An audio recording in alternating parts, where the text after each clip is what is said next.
আসসালামু আলাইকুম রহমতুল্লাহি ওয়া বারাকাতুহু নাহমাদুহু ওয়া নুসাল্লি আলা রাসূলিল কারীম আম্মা বাদ ফাআউযু বিল্লাহি মিনাশ শাইতানির রাজীম বিসমিল্লাহির রহমানির রহিম মা খালাকতুল জিন্না ওয়াল ইনসা ইল্লা লিয়াবুদুন।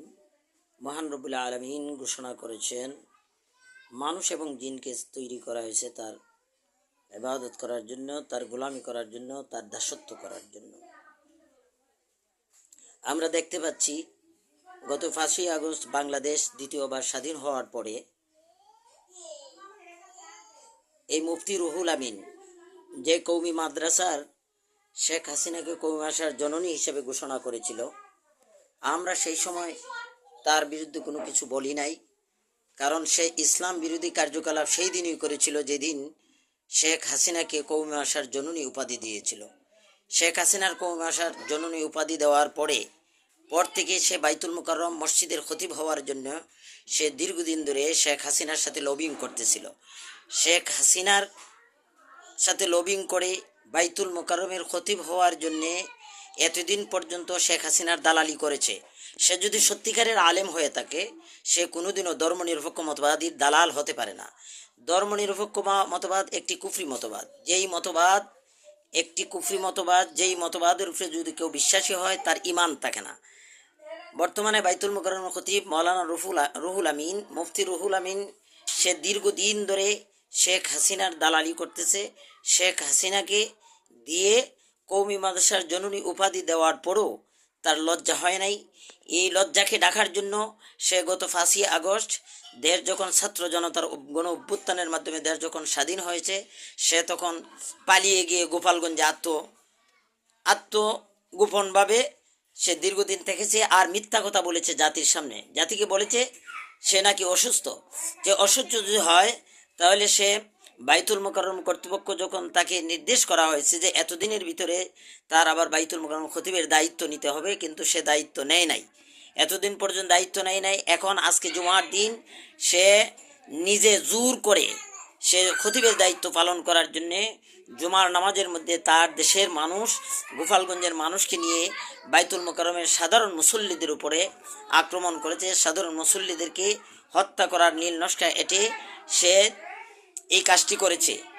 কারণ ইমাম নিয়োগ করার ক্ষেত্রে ইসলামের মুহাম্মদ সাল্লাল্লাহু আলাইহি সাল্লামের অসংখ্য নিয়ম নীতি আছে।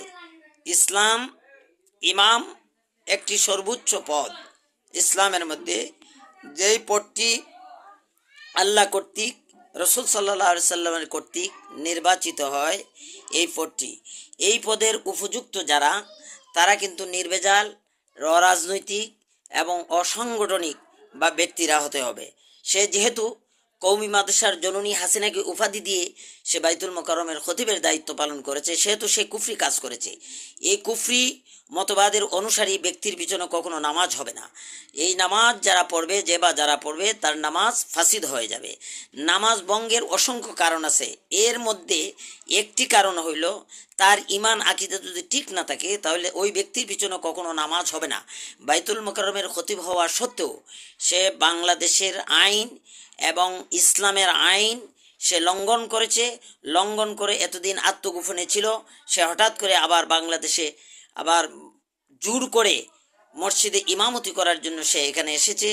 এজন্য আমি বর্তমান সরকারের প্রতি উদাত্তভাবে আহ্বান জানাচ্ছি, এই সরকারকে, অর্থাৎ হাসিনা কর্তৃক যে সমস্ত খতিব নিয়োগ দেওয়া হয়েছে ধর্মনিরপেক্ষ মতবাদের অনুসারী, তাদেরকে বহিষ্কার করে, তাদের চাকরি থেকে বহিষ্কার করে নির্ভেজাল দিনদার ইমানদার ফরেজগার দিয়ে এই বাইতুল মুকাররমের ইমামতি করানো হোক। আমরা ইতিপূর্বে দেখেছি বাইতুল মুকাররমের খতিব যিনি হয়েছেন তিনি সর্বজন শ্রদ্ধেয় ব্যক্তিত্ব মাওলানা ওবায়দুল হক, তারপরে মুফতি আমিমুল এহসান, এরপরে আরও অসংখ্য ইমাম এই বাংলাদেশে এসেছে।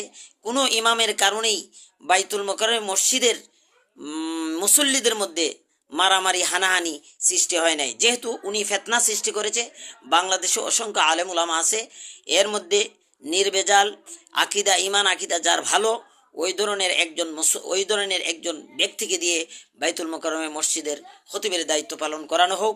যেহেতু সে হাসিনা কর্তৃক নিয়োগপ্রাপ্ত, হাসিনার যেহেতু পতন হয়েছে, ধর্মনিরপেক্ষবাদী যেহেতু পতন হয়েছে, সেহেতু ওই ব্যক্তির ইমান আকিদা অনেক আগেই শেষ হয়ে গেছে।